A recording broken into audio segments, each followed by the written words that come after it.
तो हेलो दोस्तों, हम आज बात करने वाले हैं संयुक्त राष्ट्र संघ के बारे में कि संयुक्त राष्ट्र संघ की स्थापना कब हुई, कैसे हुई, इसकी स्थापना कहाँ हुई और इसमें इसका जो कार्य है उसका निपटारा किस प्रकार किया जाता है, उसके बारे में हम पढ़ेंगे। संयुक्त राष्ट्र संघ, इसको यूएनओ बोला जाता है, जिसका मतलब है यूनाइटेड नेशंस ऑर्गेनाइजेशन। इससे भी पहले अगर इसकी बात करें, पहला प्रयास किया गया था 1920 ईस्वी में। वह ये प्रयास किया गया था कि जब प्रथम विश्व युद्ध हुआ था 1914 से 1918 ईस्वी के बीच, तो यह युद्ध बहुत भारी मात्रा में नुकसान पहुंचाया था, जिसको शांति को लेकर एक विचार मन में आया। उस समय अमेरिका के तत्कालीन राष्ट्रपति विल्सन के मन में कि क्यों न कुछ ऐसा उपाय सुझाया जाए जिससे आपस में सभी देश सम्मिलित रूप से रहे और किसी प्रकार की ऐसी दुर्भाग्यपूर्ण घटना दोबारा झेलने को न पड़े। तो ये प्रथम प्रयास किया था 1920 ईस्वी में, लेकिन इनका प्रयास उतना सफल नहीं रहा। फिर भी अंततः 1939 से लेकर 1945 ईस्वी तक क्या हुआ कि द्वितीय विश्व युद्ध छिड़ गया।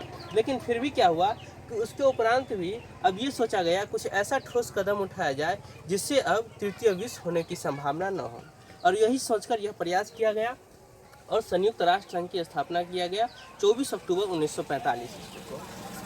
इसका सम्मेलन, जो यह कार्य किया कैसे जाएगा, जो भी सम्मेलन में के अंतर्गत इसका विधि व्यवस्था कैसे बनाया जाए, यह सम्मेलन हुआ 21 अगस्त 1944 से लेकर 7 अक्टूबर 1944 तक। इसकी स्थापना हुआ था 24 अक्टूबर 1945 ईस्वी को और इसका मुख्यालय है न्यूयॉर्क में, जो कि मैनहट्टन द्वीप पे है। इसका संस्थापक सदस्य देश, जिस समय संयुक्त राष्ट्र संघ की स्थापना हुआ था उस समय इनके सदस्य 51 थी। जिस समय स्थापना हुआ था उस समय एक्चुअली में 50 ही था, लेकिन कुछ समय बाद 51वां जो देश बना था, उसका सदस्य बना था, वो पोलैंड था। उसके बाद वर्तमान में अगर बात करें तो वर्तमान में कुल सदस्य देशों की संख्या 193 193 है, जिसमें सबसे अंतिम जो जुड़ा है वह देश है दक्षिणी सूडान। इसमें जब प्रथम इसके अंग जो थे, आगे हम बात करेंगे, जिससे महासभा का प्रथम बैठक हुआ था 1952 ईस्वी में। अब बात करते हैं कि सबका अपना अपना एक ध्वज होता है, चाहे वो संयुक्त राष्ट्र संघ हो या कोई खेल हो जैसे ओलंपिक वगैरह हो, सबका अपना अपना ध्वज होता है। इसी प्रकार इसका संयुक्त राष्ट्र का अपना ध्वज है। अगर ध्वज की बात करें तो इसका ध्वज कैसा है, नीली रंग की पृष्ठभूमि पर श्वेत रंग के जैतून की शाखाएं हैं। अक्सर एग्जाम में पूछा भी जाता है कि जो संयुक्त राष्ट्र संघ की जो ध्वज है उसमें किस चीज़ का पेड़ है, कभी पीपल का, जैतून का, इस प्रकार से विभिन्न बरगद का, इस प्रकार से देता है, जो कि जैतून की शाखाएं रहती है उजला कलर का, और उस पर क्या रहता है, पूरे ध्वज पे विश्व मानचित्र का फोटो, मतलब कि विश्व मानचित्र रहता है उस पर। अगर बात करें संयुक्त राष्ट्र संघ के, अब है कि भिन्न भिन्न प्रकार के विधि व्यवस्था किसी एक ही समूह या एक ही ग्रुप, एक ही समिति के द्वारा चलाना किसी भी देश का या किसी भी व्यवस्था के अंतर्गत थोड़ा मुश्किल है। तो इसको 6 अंगों में बांट दिया संयुक्त राष्ट्र संघ को चलाने के लिए। तो इसमें पहला महासभा है, दूसरा सुरक्षा परिषद, तीसरा आर्थिक एवं सामाजिक परिषद, चौथा परन्यास समिति और 5वां अंतर्राष्ट्रीय न्यायालय एवं छठा में सचिवालय। अगर बात करें इन सभी 6 अंग के कि यह सभी तो संयुक्त राष्ट्र संघ का अंग है, सभी का मुख्यालय क्या न्यूयॉर्क में है, तो नहीं, इसमें से सभी का मुख्यालय न्यूयॉर्क नहीं है। इसमें अंतर्राष्ट्रीय न्यायालय है, इसका मुख्यालय हेग, जो कि नीदरलैंड में है, वहाँ इसका मुख्यालय है। बाकी आगे हम इसके बारे में अलग अलग से भी बात करते हैं। अब बात करते हैं महासभा की। जो बात किए हैं कि संयुक्त राष्ट्र संघ के 6 अंग हैं, 6 अंग के हम अलग अलग बात करेंगे। यहाँ पहली बात करेंगे महासभा की। महासभा क्या है, इसमें क्या क्या कार्य होता है। जैसे महत्वपूर्ण प्रश्न हो, कोई भी देश का किसी अन्य देश हो या अपने देश से संबंधित कोई भी महत्वपूर्ण प्रश्न हो वो कर सकता है। जैसे हाल फिलहाल में ही अभी रूस और यूक्रेन के बीच जो युद्ध चल रहा है, अन्य देश के नज़र में वह युद्ध को किस प्रकार देख रहा है, किस प्रकार या गलत है या सही है, वो प्रश्न कर सकता है। शांति एवं सुरक्षा, जैसे रूस या यूक्रेन, उसके अंदर जो भी अशांति फैल रहा है या उससे सुरक्षा का खतरा हो रहा है, उससे संबंधित प्रश्न भी महासभा में कर सकता है। नए सदस्यों का प्रवेश, जैसे 193 सदस्य हैं अभी संयुक्त राष्ट्र संघ के अंतर्गत 193 सदस्य हैं। अगर कोई नया देश सदस्य बनना चाहता है तो उसके प्रवेश के लिए वो प्रश्न कहाँ पूछ सकता है, वहाँ महासभा में पहले जाएगा, ठीक है। उसके बाद सत्र के शुरुआत में, जब सत्र शुरू होने वाला होता है तो उसके लिए एक अध्यक्ष, हर एक बार सत्र शुरू होने से पहले एक वर्ष के लिए क्या होता है, एक नया अध्यक्ष, 2 उपाध्यक्ष एवं उनके कार्य प्रणाली को सुचारू रूप से चलाने के लिए 7 नए समिति का गठन होता है। इसका अधिकतम प्रतिनिधि, किसी भी देश जो है, कोई भी देश इसमें अपना अधिकतम प्रतिनिधि 5 भेज सकता है, लेकिन ऐसा नहीं है कि 5 प्रतिनिधि भेजने से उसका 5 मत मतलब 5 वोट होगा, उसका वोट एक ही होगा, चाहे 1 भेजे, 2 भेजे, 5 तक जो भी भेजे। उसके बाद ये क्या है, यह नियमित सत्र चलाता है। अगर अध्यक्ष का आग्रह हो तो उस पर विशेष सत्र भी चलता है, जैसे कोई विशेष किसी देश में समस्या चल रहा हो, जैसे अभी कोरोना महामारी था, उस हिसाब से इस समस्या के समाधान के लिए विशेष सत्र भी चलता है। उसके बाद करते हैं बात सुरक्षा परिषद की। सुरक्षा परिषद में है क्या कि सुरक्षा परिषद संयुक्त राष्ट्र संघ के सबसे महत्वपूर्ण भाग है। इसको क्या है, यूएनओ का मुख्य अंग माना जाता है। इसको संयुक्त राष्ट्र संघ की कार्यपालिका भी बोलते हैं, और इसका सबसे बड़ी बात कि इसको दुनिया का पुलिसमैन कहते हैं। बहुत सारे एग्जाम में पूछा जाता है कि संयुक्त राष्ट्र संघ का वह कौन सा अंग है जिससे दुनिया का पुलिसमैन कहा जाता है, तो वह अंग है सुरक्षा परिषद। इसमें क्या है, सुरक्षा परिषद में वो सभी देशों के लिए उसका जो सुरक्षा से संबंधित जो भी खतरा आता है तो उसका यहाँ से निपटारा किया जाता है। और इसमें जो पुलिस होती है वह कहाँ की होती है, तो लगभग सभी देशों की होती है, जो मतलब इससे थोड़ा या बहुत लगभग कई देशों की भागीदारी होती है इसकी पुलिस में। उसके बाद इसका सदस्य कौन होता है, इसमें 10+5 अर्थात 5 जो उसके अस्थायी सदस्य देश है और 10 अस्थायी सदस्य देश, ठीक है ना। अस्थायी सदस्य देश में अमेरिका, ब्रिटेन, फ्रांस, रूस और चीन, ये क्या है, अस्थायी सदस्य देश है। अब बाकी 10 अस्थायी सदस्य है, वो क्या होता है, प्रत्येक 2 वर्ष बाद उसका निर्वाचन होता रहता है। अब बात करते हैं कि सकारात्मक मतदान के लिए जो ये 15 सदस्य देश हैं, इनमें से 9 का सदस्य देश का सहमति आवश्यक है।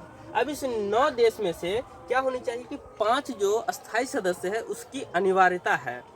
अगर मान के चलिए कि ये 15 सदस्य में से अगर 14 सदस्य सहमति दे देता हो, लेकिन अगर अस्थायी सदस्य में से एक सदस्य देश सहमति नहीं देता हो तो वह क्या होगा, वह सकारात्मक नहीं माना जाएगा, ठीक है। उसके बाद बात करते हैं अस्थायी सदस्य देश के वीटो प्राप्त है। अस्थायी सदस्य देश के पास एक महत्वपूर्ण पावर है जिसे वीटो के रूप में जानते हैं, लगभग सभी लोग जानते भी होंगे। ये वीटो क्या होता है, अगर कोई ऐसा प्रस्ताव आया हो महासभा में और इसमें से 5 अस्थायी सदस्य में से कोई नकारात्मक वो निर्णय उससे पसंद नहीं है तो वीटो कर देता है, वहीं पे क्या हो जाता है, वह प्रस्ताव समाप्त हो जाता है, उससे आगे नहीं बढ़ पाता है। अगर अस्थायी सदस्य देश, एक और बात, अगर अस्थायी सदस्य देश, एक तो ये है कि वो वीटो दे दे तो वह सकारात्मक नहीं होगा, मतलब वो प्रस्ताव आगे नहीं बढ़ेगा। और एक ये भी बात है, हो सकता है वह अनुपस्थिति भी रह सकता है, या हो सकता है कि उसकी इच्छा है न हम इसे रोकें और न इस पे सहमति दें, तो न ही इसे अगर रोकना चाहता है और न ही किसी प्रस्ताव पे सहमति देना चाहता है तो उस स्थिति में वह क्या करेगा, अनुपस्थित रहेगा। उसके बाद बात करके सबसे अधिक अगर वीटो का सबसे अधिक अगर प्रयोग किसने किया है, तो सबसे अधिक प्रयोग किया है किसने, सोवियत संघ रूस ने सबसे ज़्यादा बार वीटो का प्रयोग किया है। अब हम बात करते हैं तीसरा अंग की, आर्थिक एवं सामाजिक परिषद की। किसकी, आर्थिक एवं सामाजिक परिषद की। आर्थिक से मतलब ये रुपया पैसा से संबंधित, धन से संबंधित, ठीक है ना। और सामाजिक मतलब समाज से संबंधित जुड़े मुद्दे, जो भी समस्याएं होती हैं उसके समाधान के लिए। वर्तमान में इसकी बात करें तो कुल सदस्य देश 54 है। इसका कार्यकाल 3 वर्ष का होता है। ये क्या है कि अस्थायी संस्था है। क्या है, अस्थायी संस्था है। अब ये क्या है कि अवकाश वाला पुनः निर्वाचित, अर्थात अगर ये क्या है कि 3 वर्ष बाद पुनः निर्वाचित होता है इसके सदस्य, ठीक है ना।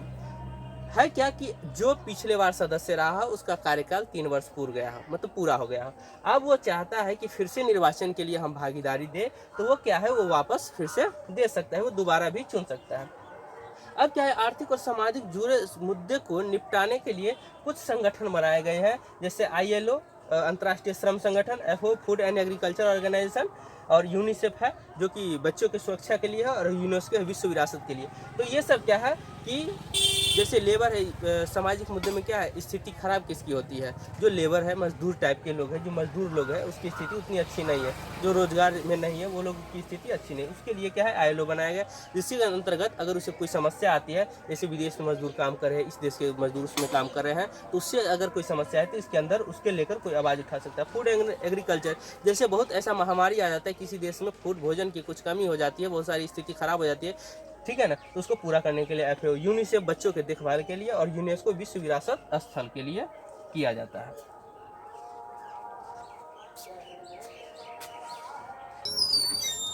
एक बार दोहरा लेते हैं फिर से। महासभा क्या है, इसमें महत्वपूर्ण प्रश्न, शांति एवं सुरक्षा से संबंधित प्रश्न एवं नए सदस्यों देश का उसमें क्या है प्रवेश के लिए ये महासभा होती है। सत्र के शुरुआत में क्या होता है, एक अध्यक्ष, 2 उपाध्यक्ष एवं 7 नई समिति का होता है गठन। इसमें अधिकतम कोई देश प्रतिनिधि कितने भेज सकता है, तो 5 प्रतिनिधि भेज सकता है, लेकिन उसकी काउंट 1 वोट पर की जाएगी। ये क्या है, एक नियमित सत्र क्या होता है, अध्यक्ष मतलब चलता ही है, परंतु अध्यक्ष के आग्रह पर एक विशेष सत्र भी चल सकता है।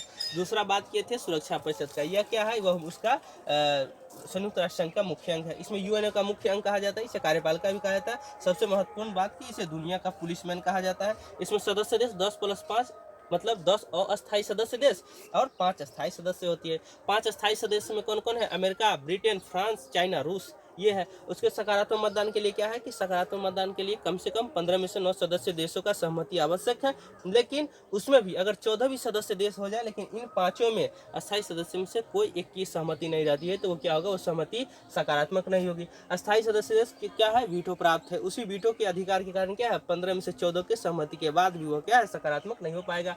ये क्या है, अगर अस्थायी सदस्य देश उस पर क्या है किसी प्रस्ताव पे नहीं सहमति देना चाहता है और नहीं उन निर्णय को रोकना चाहता है, तो वो क्या करेगा, अनुपस्थित रहेगा। सोवियत संघ, वीटो सबसे अधिक किसने प्रयोग किया है, तो सोवियत संघ रूस ने किया है। उसके बाद आर्थिक एवं सामाजिक परिषद, जिससे संबंधित नाम से ही पता चलता है, आर्थिक जो कि रुपया पैसा से संबंधित, और सामाजिक जिस समाज में विभिन्न प्रकार के मुद्दे होते हैं, बच्चों के लिए, मजदूर के लिए, महिलाओं के लिए, ठीक है ना, भोजन के लिए, ठीक है ना, इस सब के लिए क्या है एक संगठन बना के इसके अंतर्गत आता है और इसका कार्य किया जाता है।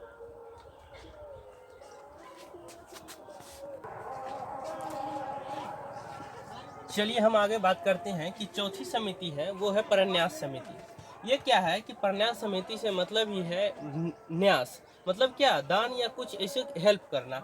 ये क्या है, समिति जो असमर्थ है या अल्प विकसित है, जो अपने देश को सुचारू रूप से खुद चलाने में असमर्थ है, उसकी सुरक्षा एवं शासन व्यवस्था की मुहैया करवाता है कौन, संयुक्त राष्ट्र संघ। पहले कई देशों के बीच कराया भी गया था, लेकिन अभी फिलहाल सभी देश अपना शासन करने में समर्थ है।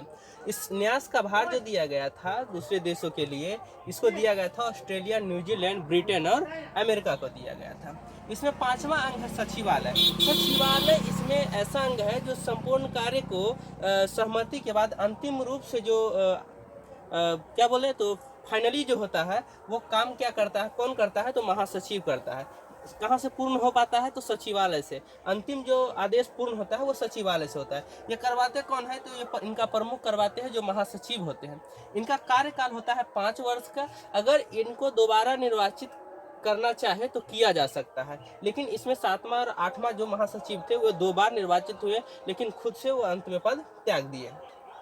उसके बाद क्या है, प्रथम महासचिव थे, वो उनका नाम था त्रिगवेली, और ये थे देश नॉर्वे से थे। ये 1946 से 1952 तक इनका कार्यकाल था। वर्तमान में बात करें तो वो 9वां महासचिव के रूप में एंटोनियो गुतेरस है, जो कि देश पुर्तगाल से है। 2017 से ये अपने पद पर है। ये 6ठा अंग है, ये अंतर्राष्ट्रीय न्यायालय है। जो हम अभी तक जितने पढ़े हैं 5 अंग, ये 5 अंग का जो मुख्यालय है वो न्यूयॉर्क में है, लेकिन ये 6ठा अंग है अंतर्राष्ट्रीय न्यायालय। इसका मुख्यालय हेग नीदरलैंड में है। स्थापना इसकी हुआ था 1946 ईस्वी में। इसमें क्या होता है कि इसके अंतर्गत जो न्यायालय है इसके कुछ कानून व्यवस्था के कुछ प्रारूप होंगे ना, अपने मन से तो कुछ नियम होंगे नहीं, कुछ ना कुछ लिखित रूप से होगा। तो इसके अंतर्गत 5 अध्याय एवं 70 अनुच्छेद है। इसमें न्यायाधीशों की संख्या कुल 15 है, जिनमें प्रत्येक न्यायाधीशों की संख्या 9 वर्ष होती है। इसमें क्या है, अभी इसमें 15 में एक न्यायाधीश भारत के भी है, उनका नाम है दलवीर भंडारी।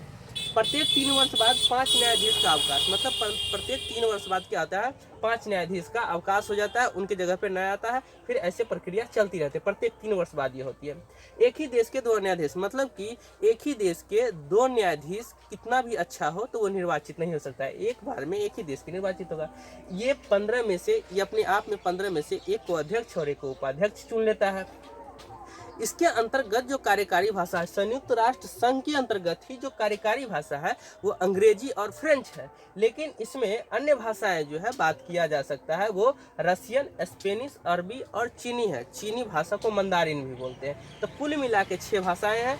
कार्यकारी भाषा अंग्रेजी और फ्रेंच है, और अन्य भाषा हो गया रशियन, स्पेनिश, अरबी एवं चीनी हो गया। इसमें कोरम, कोरम जैसे होता है, जैसे अपने भारत में भी लोकसभा हो, राज्यसभा या संसद, उसमें क्या है, सभा को चलाने के लिए कोरम सदस्य की संख्या अनिवार्यता होती है, अर्थात वो कार्यवाही के लिए न्यूनतम सदस्य आवश्यक हो। ऐसा नहीं है कि मान के चलिए 545 जो सदस्य है वो 545 में 10 आ गया तो सभा शुरू होगा, हो नहीं सकता है। उसके लिए क्या कोरम एक बने। उसी प्रकार क्या है, इसमें अंतर्राष्ट्रीय न्यायालय में कोरम है, अर्थात कार्यवाही के लिए कि कम से कम 9 न्यायाधीश की आवश्यकता होती है। तो इस प्रकार हमने संयुक्त राष्ट्र अंग के जो कुछ पॉइंट्स थे अच्छे तरह से समझाने का प्रयास किए हैं। बाकी अच्छा लगेगा तो अगला वीडियो जरूर देखिए। तब तक के लिए धन्यवाद। जय हिंद।